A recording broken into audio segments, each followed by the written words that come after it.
নমস্কার, আপনারা দেখছেন সমকাল নিউজ। এই মুহূর্তে আমি উপস্থিত আছি সদ্য তৃণমূল নেতা শ্রী অরুণ ব্রহ্মর বাড়িতে। দাদা, 21-এর মহাসংগ্রাম, ঠিক আছে, ঠিক অনেকের মনে অনেক রকম উত্তেজনা ছিল যে কি হবে না হবে। সেখানে দাঁড়িয়ে আজকে জিতে, তৃণমূল কংগ্রেসের পক্ষ থেকে জিতে কিরকম লাগছে?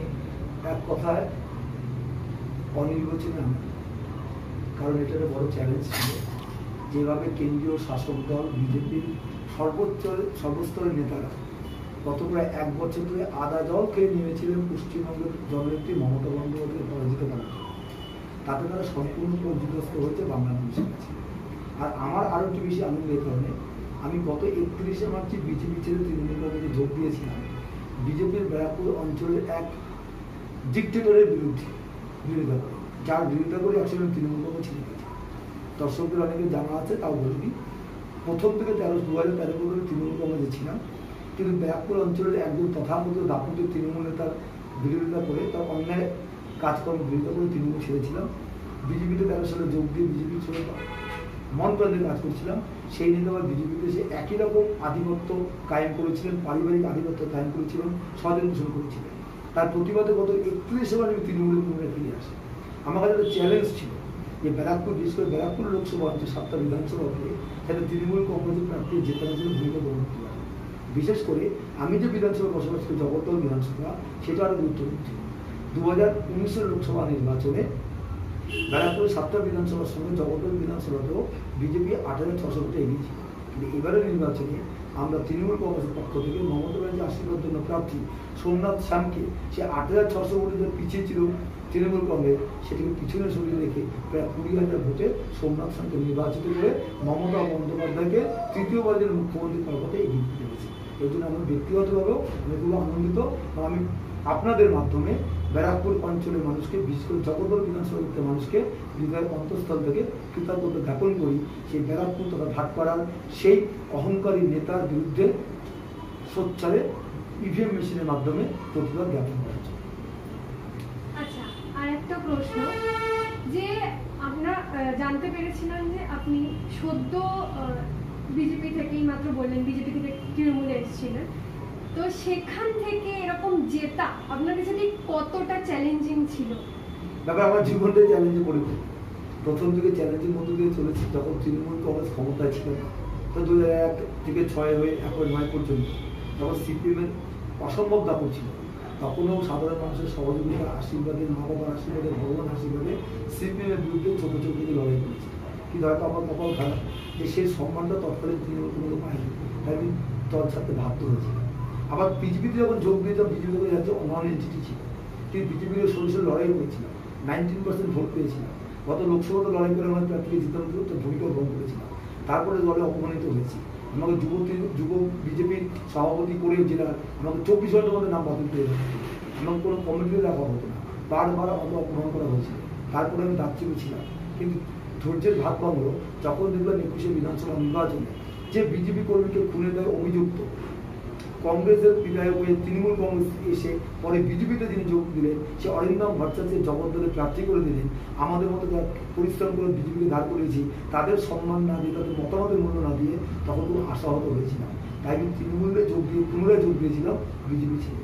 এখানকার এমপি বলেছিলেন অরুণ মোমো কিছু যায় আসে না, 50,000 ভোটে জিতব, কিচ্ছু করতে হবে, কোনো প্রভাব নেই।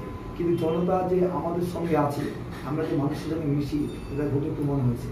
সেই এমপির অহংকারকে চূর্ণ বিচ্ছিন্ন করে জগদ্দল বিধানসভা কেন্দ্র থেকে আমরা আমাদের প্রার্থীকে 20,000 ভোটে নির্বাচিত করতে পেরেছি গত 30 দিনে। অর্থাৎ সেটা একটা বড় চ্যালেঞ্জ ছিল।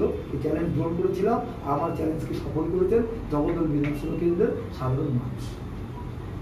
আচ্ছা, একটু ব্যক্তিগত প্রশ্নে এবার একটু যাব, কিছু মনে করবেন না। বিজেপি ছাড়ার কারণটা কি? প্রথম কথা, আমি রাজনীতি করতে এসেছি মানুষের কাছে। আমি অত বড় মানুষ নয় যে একা মানুষের কাছে করতে। আমি অনেক জায়গায় বলেছি, আবার যেহেতু আমরা মহাপুরুষদের প্রত্যেকের ছবি বাড়িতে থাকি, যেমন বিবেকানন্দ মহাপুরুষ ছিল, কিন্তু বিবেকানন্দ জানতেন একা কিছু করতে পারবেন না, তাই তিনি বেলুড় মঠ মিশন তৈরি করেছেন। ঠাকুর অনুকূল চন্দ্র তিনি সৎসঙ্গ তৈরি করেছেন, বালক ব্রহ্মচারী সন্তান তৈরি করেছেন, হরিচাঁদ ঠাকুর মতুয়া সম্প্রদায় তৈরি করেছেন, শ্রীগুরু সংঘ তৈরি করেছেন। উদাহরণ কেন দিলাম, এই অলৌকিক মহাপুরুষরা পর্যন্ত সম্বোধন করেছেন মানুষের কাজ করার জন্য। আমি সেই মানুষের কাজ করার জন্য রাজনৈতিক সংগঠনে যোগ দিয়েছিলাম, প্রথম তৃণমূল কংগ্রেস। কিন্তু যখন দেখলাম ওই দলের ক্ষমতা আসার পরে ফুল চেঞ্জ হয়ে গেল।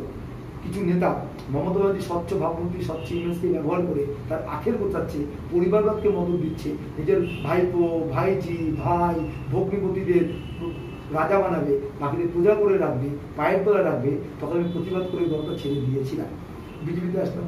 বিজেপি মূল্যবোধের কথা বলে, বিজেপি বলে পরিবারবাদ নেই।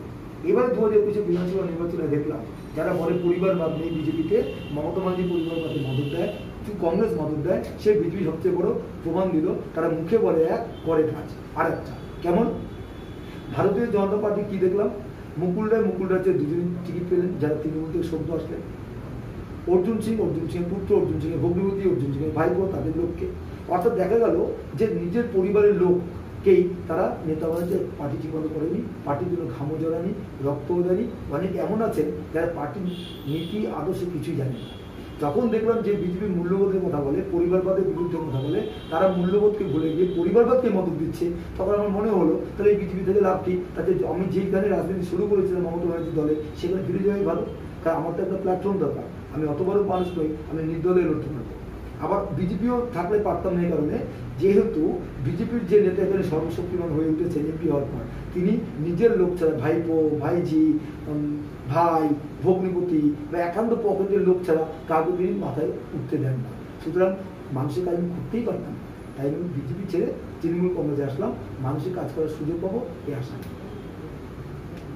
আর একটা প্রশ্ন, যে বিজেপি প্রথম থেকেই বলে আসছিল যে এখানে 100টার উপরে আসন গড়বে এবং 200-র উপরে আসন গড়বে এবং বাংলায় পরিবর্তন আসবেই, প্রথম থেকেই তারা ভেবেছিল।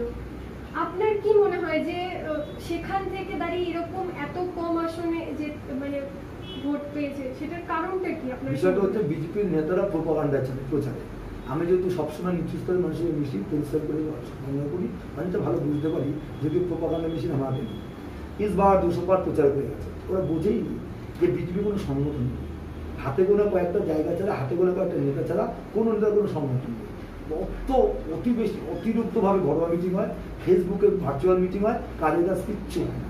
পশ্চিমবঙ্গে যে 1,03,000 মতো বুথ হয়েছে, সমস্ত বুথে তো লোক পর্যন্ত নেই। বেশিরভাগ ফেসবুক, হোয়াটসঅ্যাপে, টুইটারে তাদের দেখা যায়। এই নেতারা জানতেন না, আমাদের নিজের প্রচারটা করতে পারলে, নিজেকে কবজা করলেই ভোট হয়ে যাবে। এটা হতে পারে না। যে বিজেপির নেতারা নিজে পালার লোকের সঙ্গে সম্পর্ক নেই, যে বিজেপি নেতাদের নিয়ে 10টা অনুগামী থাকে না, তারা কি করে তৃণমূল কংগ্রেসের নেত্রীকে হারিয়ে 200 আসন পাবে? সেটা হতে পারতোই না, প্রচারে চলেছিল। সেটা এবার প্রমাণ হয়ে গেল। আর বিজেপির নেতাদের অনেকে অহংকার প্রচুর, তারা মাটির মানুষের মেশে না, মাটির কোনো খবর রাখে না, তারা বাস্তব কাণ্ডজ্ঞান বর্জিত, শুধু মোদির ইমেজ ব্যবহার করে ভোট করতে চায়। কিন্তু বোঝেননি মোদিজি 2 বার জিতলেও মোদিজি কিন্তু 50% ভোট না দেশে পেয়েছে, 50% ভোট না স্বয়ং গুজরাটে পেয়েছে। তার পশ্চিমবঙ্গ তো অনেক দূরের জায়গা, পশ্চিমবঙ্গ অন্য ধরনের পরিস্থিতি, সামাজিক বিন্যাস সেখানে, এই সম্ভব না। আজ ওরা যে একটা ইউটিউবিয়ান ড্রিমের মধ্যে ছিল, সেটা ব্যর্থ হয়েছে।